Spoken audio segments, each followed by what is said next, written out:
Ito ang balita ngayon, viral at pinag-uusapan ngayon sa mundo ng social media. Ang di umano'y balitang Congressman Rodante Marcoleta matapang na nagsalita at binigyang linaw ang totoong nangyaring kaganapan sa pagdinig ng Committee on Good Government and Public Accountability. Mga kamalian ng ilang mambabatas nilantad na. Pero bago ang lahat, kung bago ka pa lamang sa aming channel, please huwag kalimutang mag-like, subscribe at i-click ang notification bell para mas maging updated ka palalo sa lahat pa ng bagong video na i-upload namin. At eto na nga mga kababayan, matapos aminin ng Sagip Party List Representative na si Rodante Marcoleta na hindi siya nakapagsalita sa plenaryo at tila hinarangan siya ng mga kaalyado ni Speaker Martin Romualdez para hindi matanong ang controversial na Marikina representative na si Stella Gimbo at para hindi mausisa ang mahigit sa 6 trilyong budget para sa taong 2025 at kamakailan lamang nagkaroon ng pagdinig ang Kongreso ng Committee on Good Government and Public Accountability patungkol sa proposed budget ng Office of the Vice President para sa taong 2025 kung saan dinaluhan ni Vice President Sara Duterte at Congressman Rodante Marcoleta. Nangyaring pagdinig ay tila nagkaroon ng tensyon sa pagitan ni Congressman Rodante Marcoleta at ng kapwa niya mambabatas. Nang tinanong ni Congressman Rodante Marcoleta kung ilang government agencies yung may notice of disallowance at dapat ipatawag din para makagawa ng maayos na batas, ay tila biglang pumalag ang ilang kongresista at sinabing tinanggal din siya sa pagiging member ng committee dahil tinanggal na raw ito bilang vice chairperson ng Committee on Good Government and Public Accountability. At ngayon sa isang pahayag, binasag na ni Congressman Rodante Marcoleta at matapang na nagsalita at binigyang linaw at paliwanag totoong kaganapan sa pagdinig ng Committee on Good Government and Public Accountability noong September 18, 2024 kung saan bigla na lamang itong tinanggal bilang Vice Chairperson ng nasabing committee at gusto lamang nitong magbigay linaw sa isip ng taong bayan kung ano talaga ang totoong nangyayari ngayon sa loob ng Kongreso kung saan tila hindi na nasusunod ang tamang pagpapatupad ng kanilang mga tungkulin bilang mga mambabatas at tila naaabuso na nila ang kanilang sinumpaang tungkulin. Nang lumabas nga ang balitang ito, marami sa ating mga kababayan ang tila labis na nadismaya at hindi napigilan ng kanilang sarili na maglabas ng kanilang hinaing at komento sa mundo ng social media. At ayon pa sa kanila, ang dami pala talagang mga kongresista na walang alam, nalalaman tuloy. Kahit man lang sana basic procedure, mandatory sana alam nila. Mabuhay po kong, basta sa tama, kakampi mo kami. Kahit laban sa mga baluktot na katwiran, laban sa mga crooks, mabuhay kayo ni Inday Sara Duterte. Pagpasensyahan nyo na po kong, napag-utusan lang ang mga yan. Hindi naman kasi sila andyan para sa taong bayan, kundi para kay tambalos-los lang. Salamat Rodante Marcoleta. Ngayon si walat mga palpak ng ibang congressman. Malinaw talaga ang agenda is pabagsakin ng VP. I think kong Marcoleta, you need to have seminars to your colleagues dahil parang hindi nila alam ang ginagawa nila. Or baka talagang pang-atake lang ng kanilang kalaban ang hearing na ito. Parang hindi na ito in aid of legislation, kundi in aid of upcoming election 2025 and 2028. We are backing you and all good officials on our prayers. The truth will set us free and the truth will shall prevail. Mahirap ang investigasyon kung pinopolitika. Kung di ka alyado, yatap ka. Kung kaalyado ka, jackpot at yumaman ka pa. Unquote. Pero una muna ko nga, ewan ko lang, kung napapansin nyo rin ito, doon kasi sa mga live feed, ewan ko kung nakita mo, doon sa online kasi, nanonood ako kanina sa YouTube at saka sa Facebook, palipat-lipat, kapag kayong iba po ang nagsasalita, ang linaw kumbaga sa signal 5x5, kumbaga malinaw na malinaw. Pero kapag ka naramdaman ko lang, ewan ko lang, baka ako lang nakapansin ito, kapag kayo na pong nagsasalita, parang nagiging scratchy po ang signal ko, napapansin niyo ba ng mga staff niyo yung ganong hindi sistema? lang ikaw ang nakapansin sapagkat yung apat na staff ko na tumutulong sa akin para kunan ng konting mga litrato yung nagaganap. Kasi nga alam na namin na kung minsan habang nagsasalita ako, alisin naman nila yung camera, nakapokus sa iba. Ang boses ko na lang ang narinig. Pagkatapos, may ginagawa silang isang technique para yung sinasabi ko hindi magiging malinaw kung ang pag-uusapan ay yung pakikinig ng mga sumusubaybay. Kaya mabuti na lang may mga kasama rin ako para sa ganoon ay yung aking mga binanggit doon sa committee at saka kahapon ay naidi-deliver naman ng may konting kaliwanagan. Well, ito na nga po, Kong. Napunta tayo dun sa... so ano pala yun? Ano ba? Investigation po ba yun? Sinabi In nila- aid of legislation? Sinabi nila, investigation in aid of legislation. Okay. Ngayon, dahil nahuli ako, sabi ko, teka muna, Mr. Chair, pwede po ba akong magtanong? Opo. Dito po kasi sa tuntunin ng ating committee, sabi kong ganyan, sa section 2, sinasabi, bago tayo magsimula, dapat mayroong preliminary determination na itong pinag-uusapan natin, Oho. ito nga yung privileged speech, principally and directly related to misfeasance, non-feasance, and malfeasance. Okay, opo. Kasagot-sagot nung chairman. Chairman ng komite, oho. Sabi ko, kasi kung ang naririnig ko ito, pinag-uusapan nyo naman confidential fund at saka yung intelligence fund. Oo. Hindi ka ako nabanggit sa privilege speech ka ako ito. Binubulungan siya ng mga Opo, ng staff nasa tabi, na doon. opo. Marami na siyang staff na abogado rin. Opo. Your Honor, sabi niya, hindi lang naman kaya ganun. Basta sinabi niya, anything that is in connection with public interest. Yung confidential fund and intelligence funds are matters of public interest. Aha. Nandun na ako, Mr. Chair.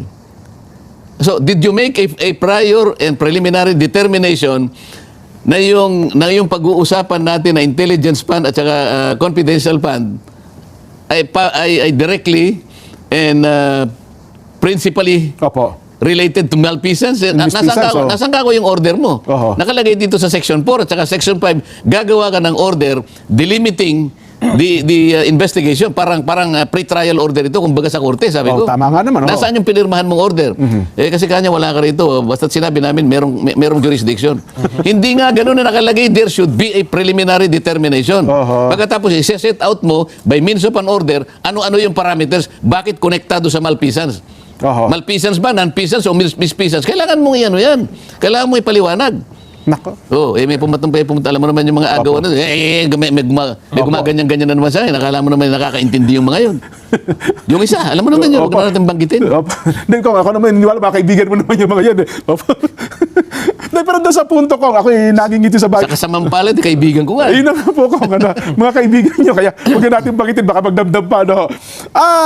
Baka naman nung nag-usap-usap sila kung, kasi dito nabigla ang marami, dati pala kayong vice chair ng committee ito, kanina lang namin nalaman na hindi na pala kayo vice chair at hindi na rin pala kayo miyembro ng naturang komite. Paano kasi, nung ako'y nagpahayag na, Opo. tinatanong ko yung COA, sabi ko, Mr. Chair, I will take advantage of the presence of the representatives from COA. Opo. So, tinatanong ko, alin-alin po bang opisina Yan, opo. ang nabibigyan ng confidential or intelligence funds? Opo, oo. Makikita mo yung pagsagot nila, parang alumpihit pang sumagot, para bang hindi nila alam. Ang dami nila eh.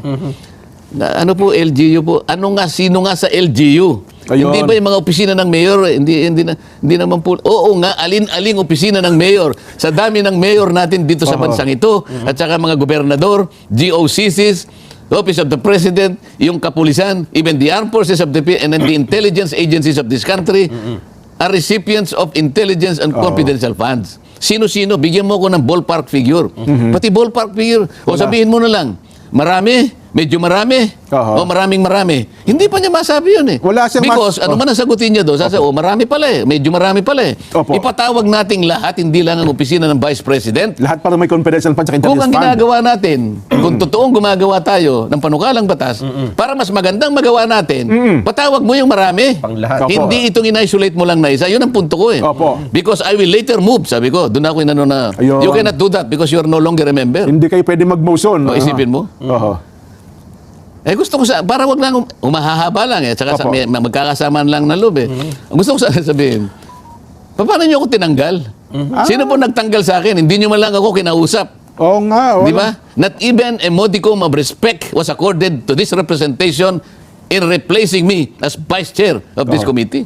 At ngayon pala, gusto niyong mangyari, pagka pala inalis ako as vice chair, Opo. automatic pala ako, Hindi naalis na- din ako na hindi member. na kayo miyembro ng komite. Paano nangyari yon, Oho. Nelson? When Senior Deputy Speaker Gloria Macapagal Arroyo was removed from her office, she was still Deputy Speaker. Nawala lang yung Senior Pagiging Deputy. senior deputy speaker. O Opo. di sana, Oo. Nung tinanggal siya as senior deputy speaker, natanggal na rin siya pagiging deputy speaker. Oo nga, hindi na sila. Ano dito? Oo. Nasaan ang logic dito? Pero hindi masakit ang loob ko dyan, ha? Opo. Sinasabi ko lang para maintindihan ng kababayan natin kung anong nangyayari sa amin ngayon. Ayun. Di ba? So ito'y tradisyon Kailangan pala maging bukas sa kaalaman nila. tradisyon nyo na parang hindi na rin pala ginagalang ngayon ng Kongreso, ng Kamara. Ng ano? Yung tradisyon nyo na dapat kapag ka may aalisin, at sasabihan man lamang siguro yung mga miyembro. Di ba? Alam mo, hindi lang tradisyon yun, kagandahang asal yun. Well, tama kayo, no? Respeto na lang sa kapwa. Oo. Huwag na Kapwa honorable tao. yung tradisyon kasi medyo malalim pa yun eh. Opo. Ang pinag-uusapan is a customary, a modicum of respect. Oo. Dahil magkakasama tayo. Kultura Kasama Pilipino ako yan sa eh. majority. Oo. Paano ba yung i-text mo ako? Kong, pasensya na ha, may kursunada sa posisyon mo. Opo. Ibigay ko muna sa kanya. Pero member ka pa rin. Halimbawa ganon. Kasi, member ako nun eh. Opo. Yung pagiging vice chair, pribilehyo lang yon. Inalis mo akong, pwede mo akong alisin na vice chair. Pero member ako eh. Saan mo ka ako ibinatay na tuntunin? Wala silang may pakitang tuntunin eh. Opo. Basta okay lang papayag ako. Na kapag ka inalis mo ako bilang vice chair, naaalis na rin ako bilang member, ipakita mo lang sa akin ang tuntunin. Okay na ako. Mukhang namroblema Diba? si Kong Joel Chua kasi first term congressman ito eh. Ay, wala naman akong problema Oo. sa kanila. Kung sagutin nila o hindi lang sagutin, ako, wala akong problema dyan. Naku. Pero ang nakalimutan ko lang, dahil sa pagmamadali ko kasi dyan, Opo. una, anong pangalan nung congressman na nag-deliver ng privilege? Congressman na Roland Bariliano po, ng Oo. Manila. Opo. Ang mali doon, yun ba ay nayopay ito? Hindi. Parang third termer na pumapataw, second termer na congressman ng Manila. Oh, sa mga tweet, marami nagkamali doon eh. Siya, at saka kung sino man yung kung sino man yung speaker ng panahon na siya nag-deliver, Opo. pati yung isang batalyon na kasangkot sa opisina Opo. ng majority leader. Oho. Kasi ang majority leader ang bastonero. Tama po. Kaya narito eh. Lahat ng kanyang deputy majority leader, assistant deputy majority leader, hindi naman lang nila naisip na kapag ka ang isang panukalang batas, yung bill, ito yung panukalang Opo, batas, panukalang yung batas. budget. Oho. Kapag ka dinideliberate ang isang bill, Okay. kabawal-bawalan na may tatayo sa plenaryo at magdi-deliver ng privilege speech on the same subject matter. Bawal pala yun. Bawal tradisyon. yun. Bawal, hindi lang kami, maski sa Senado magtanong ka, kilala mo naman si... Tama, kung Francis Tolentino, Sentol, opo. Tanungin mo si Tol. Ayun. So, Tanungin mo si Robin Padilla, baka alam niya. kay Sentol na lang po, okay na tayo. Tanungin mo kay Senator Jinggoy, baka hindi niya alam. So, ganun pala ang practice, Kong. Oo, nakalimutan ko. Opo. Kasi nga, medyo hindi pa ako kumakain kanina eh. Opo. Yan, sige. Siyempre, patawarin na nila ako. Ang dami ko rin ng mga... Nakalimutan niyo yung yung notes niyo. Pumunta ako sa kuryente, nagmamadali, ang lakas pa ng ulan. Yung note ko, hindi ko dala kasi kung binubulsa ko rito, ang ginawa ko, wala na. So, akala ko tapos na ako. Yung minota ko na nandun sa pangatlong bahagi, hindi ko na naalala. Ayun. Ngayon, hindi pwedeng mag-deliver siya. Bawal yun. Dapat pala pinigil siya nung kung sino man nakatayo sa oras na yun. Bakit hindi pinigil ng presiding officer? Yung presiding officer, Okay. opo. O, so, huwag na yun kasi deputy speaker yun eh. Opo, oo. Bakit hindi pinigil ng majority leader? Okay, nakalimutan ng majority leader. Si Kong Manix. Paano yung nandun ng mga batalyon yan generals? Ha? Mga bastonero niya Yung nakalimutan. bastonero, deputy majority, Oo. meron pang assistant. Meron pang mga Kasi alam ko SDML. yun, nung ako naging senior deputy rin ako. SDML, oo. May mga 15 mga tauhan ako doon. Opo, oo. Wala man lang bang nagsabi sa kanila, Your Oo. Honor, hindi ka pwedeng mag-deliver. Bawal yan. Bakit wala? Ito pa yung mali. Opo. Okay? Pagkatapos niya mag-deliver ng privilege speech, ni-repair sa rules. Ni-repair ka agad, oh. So, Hindi pa rin napansin ng rules ni-repair. Sabi niya, hindi rin tama yun. Wag na natin sabihin na lang natin na itala na lang natin sa journal, Opo. pero wag niyo nang i-repair sa amin. Magkakamali tayo May diyan. privilege speech na lang, halimbawa. Ito na naman ang susunod na mali. Oo. Dini-repair sa rules. Ang rules, ni-repair sa good government. Okay. Tama po. Kaya napunta nga kayo na sa hearing. Mali yun eh. Ang Opo. dapat na ginawa, wag na nung i-repair sa amin, diretso niya sa appropriation committee kasi ang pinag-uusapan is the budget. Budget. Pero dapat na may hawak. Yan. Ayun. Ayan ang napakaraming mali ngayon. Nako. Oo. Oho. Yung pagkakatanggal sa akin, wag niyo na isama sa mali. Pabayaan na natin Okay sila. na- okay na sa inyo, Okay ano? na ako doon. Oho. Kasi nakatikim na ako ng kape. Oo nga naman. So, Oo. medyo nakakapagtaka nga. Kaya ito. ako nagpunta rito.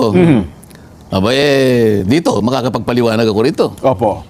Eh dito, hindi ako pipigilan ni Nelson. Yan nga. Di ba? Oho. Oh, ikaw naman, pwede mo rin akong buyuin, di ba? Hindi ba? Bakit pa kasi ayaw sagutin ng pangalawang Pangulo itong binabanggit ng COA na misrepresentation ba ang kanilang ginamit? Hindi ba dapat daw ipaliwanag din po ito ng tanggapan ng Pangulo sapagkat pera po ito ng taong bayan. Hindi ito personal na pera ng pangalawang Pangulo, Kong. Minaliwanag niya eh. Meron siyang presentation in 2025 budget. Ayun, opo. Oho. Pagkatapos, ang sabi niya,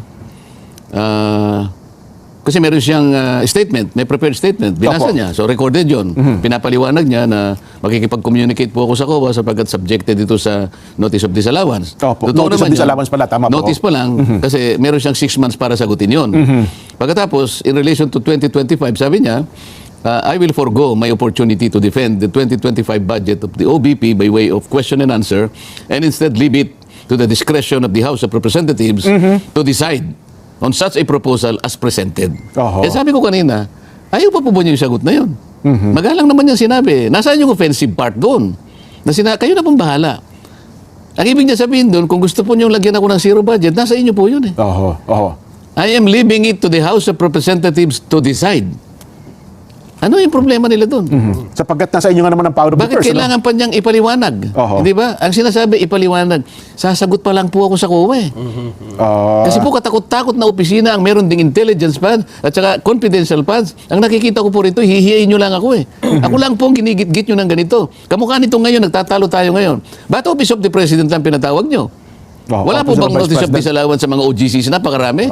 Sa mga opisina ng mayor, gobernador, AFP, at saka yung PNP, and such other offices of government connected with intelligence gathering and blah, blah, blah. Oho. Sabi na nga, no, meron din po eh. Ayaw niya lang sabihin kung gaano karami. Ayan. At saka ang sinabi ng COA representative na ang nakahawak lang pala nilang dokumento ay yung dokumento ng office ng tanggapan ng pangalawang Kaya Pangulo. nga, bakit hindi Ayun. nila in-anticipate na po pwede rin naman tanungin ilan-ilan pang mga opisina ang merong ganitong klaseng pondo na inisyuhan nyo ng notice of disallowance? Oho. Kaya makita mo sa dami po ninyo, yan, wala man lang makakapagsabi kahit na ballpark figure sapagkat nakatuon lamang sila sa opisina ng Vice President. Oho. Ngayon, dadako tayo doon. Bakit po nagkaganon? Eh dati naman hindi po kayo nagtatanong o gawa-gawa na lang o sinadya po ninyo ngayon. Oho. Sapagkat kung tutuusin, parang may immunity eh. Dahil nga doon sa tradisyon eh. Opo. Wala naman tinatanong noon eh. Maliban lang ngayon. Ngayon lang kayo naglulundag. Yung sinasabi nga natin. Nagdadadamba kayo. Halos nag-aagawan kayo na kayo ang mauna. Ayaw daw po nila ng mga naglulundag Naggigit-gitan kayo. Gigil na gigil kayo. na magtanong. Di ba? Oho. Pero kasi naman, Kong, sa ibang mga vice president, kayo na pinalutang din po, no, wala kayo. Kasi naman daw parang kagandahang loob na lang nung nakaraan na binigyan ng confidential fund ang tanggapan ng pangalawang Pangulo. Pero sa mga nauna naman daw ang pangalawang Pangulo, wala naman daw talaga yan eh. Di ba? O ayun ang problema natin. Oo. Binigyan ninyo eh. Nagkataon na ang pagtitiwala sa dalawang pinakamataas na posisyon sa ating pamahalaan ay nire-represent ng Office of the Vice President and Office of the President. Oho. Kung sa hudikatura naman ang pinag-uusapan, nandyan ang Supreme Court, nandyan ang Court of Appeals, nandyan yung Court of Tax Appeals, ang Digang Bayan, andyan yung mga courts of first instance, ito yung RTCs, at saka yung MTC. Lahat na mga nito eh. Oho. Hindi naman pinagtatatanong yan eh. Paano yung budget namin bilang isang institution dyan? Oo nga pala. Sino sa palagay mo ang nag-represent sa amin para busisiin ang budget ng House of Representatives? Meron ka bang nabalitaan na binusisi ng isa sa amin? May bukod bang budget ang... sabihin, Bakit naman? Legislative kami. Oo nga pala, no? Oo. Oh. Hiwalay pa yan. Naalala mo ba kung sino yung nag-sponsor ng budget namin? Parang wala akong maalala ko. Naalala mo ba kung sino yung committee na tumuntun sa budget namin? Sino yung nagrepaso? Parang Meron ba? wala akong maalala ko. Meron ka naalalang tanong na nagtanong sa budget ng Congress? Wala. Hindi ko nga kasi alam kung dinidepensa yun na pa nga pala ninyo yan. Kaya nga anong pinag-iba namin? Yun na nga yung sinasabi ko yung respeto sa pamamagitan ng tradisyon. Oho. These are four co-equal and coordinate branches of government. Oho. So yung pinakamataas dyan, ginagalang namin. Ginagalang natin. Pero doon sa punto ko, well, ito narinig ko lang, napapanood ko din sa iba, hindi, siyempre may mga tradisyon na niya tayo, pero siyempre bilang pinagkatiwalaan tayo ng pondo, accountability. Accountable din tayo kung para ipaliwanag mo sa taong bayan kung saan nyo ginugol yung perang inibinigay sa inyo, ipinahawak sa inyo. Halimbawa, sa tanggapan ng pangalawang Pangulo. Kaya nga pinaliwanag niya, ito po yung aking presentation, may kalakip na pong paliwanag kung titingnan po ninyo at sasagutin ko pa po yung COA para sa ganun malaman po nyo kung saan po ginugol yan. Ayun. Ngayon, kung sasabihin mo na sa liwanag ng saligang batas, because ito yung palagi sinasabi, because public office is a public trust. Yung ganun mga banat ano? Tama po naman. Okay. Sinasabi ba ng provision na yun ng saligang batas that because public office is a public trust, sinasabi ba niya na hindi mo na igagalang ang tradisyon? Sinasabi ba niya? Mukhang wala naman po. O you can harmonize. Opo. You can harmonize that provision with the existing rules of the House. Most of it are unwritten rules. Oho. Nakasama na yung tradisyon, precedent, and experience over the years. Eh paano, bakit hindi nila makilala? Hindi naman sa sinasabing hindi accountable. Ang sinasabi lang natin, merong paggalang, merong pagtitiwala, ibigay mo yun doon sa pinakadalawang mataas na posisyon ng ating pamahalaan. Kapag wala na yung respeto, paano ba yung sinasabi mong public trust? Eh, ikaw hindi ka marunong mag-promispeto eh. Di ba? Bago mo invoke yung public trust, public office is a public trust, tingnan mo sa sarili mo if you are competent enough to exercise that Opo. trust. Eh hindi, ayaw mong igalang eh. Sana kung hindi siya nagpaliwanag, sana kung hindi siya nag-present. Eh hindi nag-present siya. Pagkatapos nung sinabi niya, I forgo. I forgo. Hindi ko na po gagamitin ang opportunity ko na ipagtanggol yung budget ng opisina ng Vice President sa taong 2025 sa magitan ng tanong at sagot. Kung hindi, ay iniiwan ko na po sa inyong pagdesisyon kung ano po ang kahihinat na ng proposal na ito sa inyo. Ayun. Yun ba'y kabastusan? Well, mukhang ang tingin po Ang nagsalita is a Vice President. Oho. O ngayon, sasabihin mo ngayon, hindi, kailangan ka namin tanongin. Bakit noon hindi nyo ginawa ito sa iba? Yun ang katapat na tanong dun eh. Ba't ngayon lang kayo naglululundag? Ayun ang ayaw nila eh. Dapat noon, naglulundag din kayo. Para sa ganon, parehas lang. Eh ang kaso, sa tagal ko nga dito, sabi ko sa inyo, 2004 to 2023, wala akong nakitang naglulundag. Ngayon lang 2024, dito ko nakita. Opo. Hindi kasi naman daw, Kong, ito naman ako, binabagin ko lamang din po to. Eh wala naman daw po kasi sa kasaysayan na mandakin nyo, 125 million nagastos sa loob ng 11 araw, Kong. Bakit? Parang hindi niya pangkaraniwan nga naman yun. Di ba? Masyado ka suspityoso eh. Hindi ba? Opo, yun sa... Bakit? Ba't hindi gagastusin kung talagang binigay yun? Eh, kaysa naman dumating sa, isoli mo sa treasury. Anong nangyari sa PhilHealth? Na pera ng mga miyembro? Hindi ibinigay sa mga miyembro. Dapat sana inagamit ito sa pangkalusugan ng mga miyembro. Ayun, ibinalik sa treasury. Bakit? Pera ng tao yun eh. Pera ng miyembro yun. Oo. Pagkatapos, sino ngayon nasisisihin mo? Halimbawa, doon sa pagkakasoli noon, halimbawa, 1,000 ang namatay. Sana man lang, kalahati noon ay nasave mo, nailigtas mo sapagkat nabigyan ng karampatang lunas. Wala eh. Sino makapagsasabi na maaari kang nakapagligtas ng buhay? Eh, hindi ganun nangyari. Pero walang naninisi doon. Eh, buhay ang pinag-uusapan doon eh. Oo nga naman, ano? Ay, nako. At saka yung iba nga pinupuna dahil sa hindi ginagamit yung pondo dyan eh. Ayun, yung sobra naman ng pagtitipid, hindi naman nila ginugugol. Wala nga pumapansin doon eh. Pareho lang naman ang epekto nung kung sakasakali baka mas malala pa eh. Sinong pwedeng humatol ngayon? Okay, ginastos ko ng 15 araw, halimbawa, 11 araw. Sino makakapagsabi na mali yun? Okay. Sasagot pa lang ako binabanatan nyo na. Kung sasagot ako sa inyo, sabi kanina nung COA, dahil po sa kakulangan ng mga ibang supporting documents. Yung iba po naman ay hindi naging compliant to sa mga ibang requirements na kinakailangan po, kaya po nagkaroon po ng notice of disallowance. So, sa sandaling mapatunayan niya yan, sa sandaling makakuha siya ng supporting evidence, halimbawa, sa sandaling makapag-comply siya, magiging allowed din yan, hindi ba? Oo, kanila, Ba't hindi mo hintayin yun? Oo nga. Ay, paano nga pala kung lumabas ang pagkakataon after 6 months, sinabi ng COA, allowed pala, tama pala yung report, yung disallowance pala ay... Tatayo daw yung nag-privilege list para sabihin niya, I'm sorry, Madam Vice President. Pero yung paggalang, hindi mo na binigay, di ba? Damage has been done. Tumira ka na kagad. Kahit na mali, na hindi ka dapat tumayo sapagkat merong pending bill, tumayo ka at walang sumansala sa'yo dahil sa kanyang, sa pagmamadali ninyo na magkaroon kagad kayo ng hearing. Ayun. Di ba? Yun ang naglululundag. At yun na nga mga kababayan, ano na ang masasabi mo? Kung mayroon kayong hinaing at komento patungkol sa balitang ito, please comment down below. Pag-uusapan natin yan sa comment section. At kung nagustuhan nyo ang video, ay huwag kalimutang mag-like at i-share na din para mas marami pang makaalam at umabot ito sa marami sa ating mga kababayan. Maraming salamat po!